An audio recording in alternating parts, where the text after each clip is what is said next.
Well, hello, my friends, and welcome back to the channel. Anyway, yep, it's that time for your Clear Lake Weekly Report. Let's just turn you around here and give you a little look at this. We got us some rain this weekend, Tuesday and Wednesday. Tuesday wasn't terrible. Wednesday was pretty windy, and we didn't get the rain that we were expecting, but we did get some rain, so things have cleared up in the Elks a little bit. The water's got more of a green tint to it.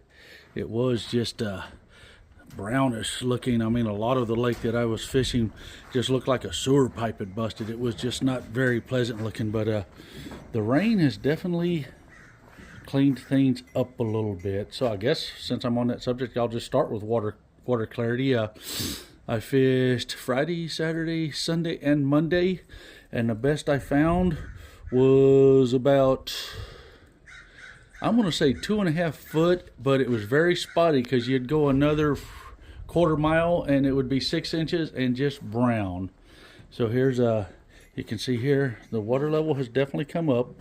The Bobsey gauge is at 276 on the Rumsey. So you can see the last time I reported that whole corner was under the water. So that looks like it's come up like 4 inches from the last time I did an actual just conditions report. And the water temps pre-storm were in the mid 60s to upper 60s towards the end of the day. I hadn't seen anything hit 70 and I hadn't seen anything get down to 60, so we'll just call it was mid 60s pre-storm. It is Thursday morning now. I'm just now getting ready to go out. I just been doing chores and just kind of laying around, and my boo-boos have been making me lay up a little more than I want to, and it's driving me crazy. We finally got a nice enough day after these storms. I didn't go battle the storm, so I always tell myself, man, there's enough nice days in California to not have to go fight the bad ones. So going to sneak out today, go pick up my buddy Brian and go out and see if we can catch some of them little green monsters. But anyway, I haven't done a what's on deck in a while, so let's just give you guys a quick what's on deck. First off, we're going to start out with the crappie rig.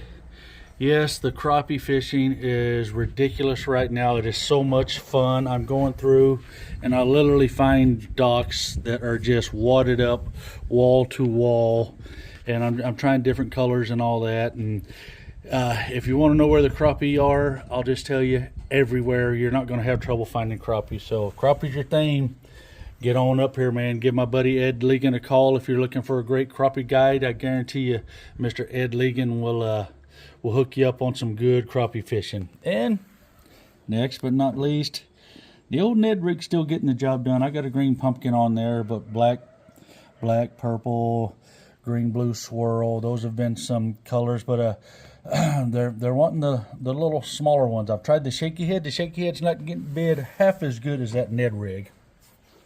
And the old drop shot. This is one of my favorite drop shot colors this time of year. It's got that white belly, so it's a little shaddy. It's just a little bit of everything, but that's my favorite robo worm this time of year when the shad are super thick like that. So drop shots, catching them pretty good. And I always got to have a scope minnow on deck. I'm experimenting a lot with the scope minnow. I have got so much to learn when it comes to throwing the scope minnow, and I've got just the little Eagle Eye 9, so that's not the unit for pinging a minnow. It's an excellent fish finder. It'll show you what's there, but as far as throwing a little bait out there and finding it, you're just not going to see it like these high dollar Garmins and stuff that are out there. So that's not the tool for that, but you can blind cast this. You know, you'll know that fish are in the area, all the bait, and you can blind cast this, throw it out there and shake it, and that can get you bit. So I'm just experimenting with lots of different baits on this. And like I say, I'm horrible at that technique, got a lot to learn, but hey, it can be fun. I catch a lot of catfish with it. I let that sucker hit the bottom. It's usually a freaking catfish. And of course the jig fishing, fall and jig fishing, that's just hand in hand. It's like carrots and peas. They just go together real well. Biscuits and gravy, jig and fall, there it is. And not to mention fall and the LV500. Anybody ever heard of that bait? And yes, this is one of my favorite colors this time of year with all the shad. Don't ask me what it is. It's that one. See the little I don't know. I wish I could tell you. I can't remember that stuff. I've had too many knocks in the head as a middle linebacker and a steer wrestler. So it's that one. And the chatterbait. Chatterbait is a lot of fun right now. You'll go down a ton of bank and you'll swear they ain't going to eat the thing. The next thing you know, you got 4 in a row, and one of them's liable to be a 4. And like I say, pre-fishing the Yamamoto tournament, we had a 5 and a 7 back-to-back on the chatterbait. So the chatterbait can be ridiculous. You just got to cover that water, and you can get on them. And the underspin. Now you'll notice that I'm fishing a bigger underspin than I normally do.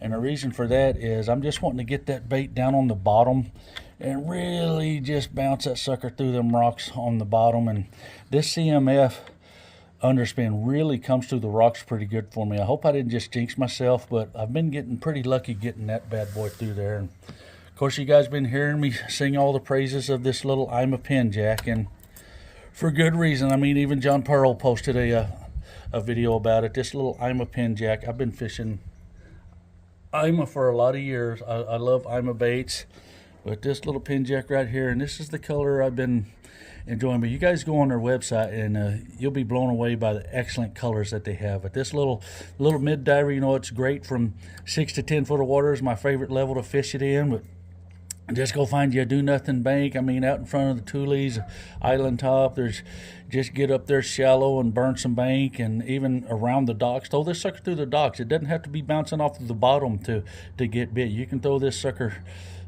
in between the docks and back around them, and you can have a lot of success with this time of year. And of course, you got to have your flip bait on. I'm still throwing the Yamamoto flipping hog just because that's what was on top of the pile, and it just happens to be one of my favorite colors. That's a half-ounce weight, and yes, I have been catching some fish flipping, so there you go with that. And yes, thank God, I've got the trash fish back on my deck, and she's gonna start getting some serious love. This is the time of year when I really start enjoying throwing the swim baits. I mean, there's Executioner by G-Rats. There's just so many great baits out there. And underneath the box here, yes, I do have my glide baits tied on. There's specific areas where I found some clear water that I'm going to be pulling out those glide baits and start showing them some love. And yes, I should have an A-rig tied on throwing that, but to be quite honest, I'm just a little too beat up and I'm being a wimp, and I just don't feel like putting the work in that an A-rig's going to take. And that's also why I don't have a deep crank on. But you can tie that deep crank on and fish your community holes, and probably, well, probably not. I mean, you can go get you a freaking giant with a deep crankbait. So there's what's on deck, and I'm going to sneak out here and see if I can't get some fish catches and bring you guys a day on the water with some fish catches. I know I haven't done that in a while. So anyway, I really appreciate you guys coming along and subscribing.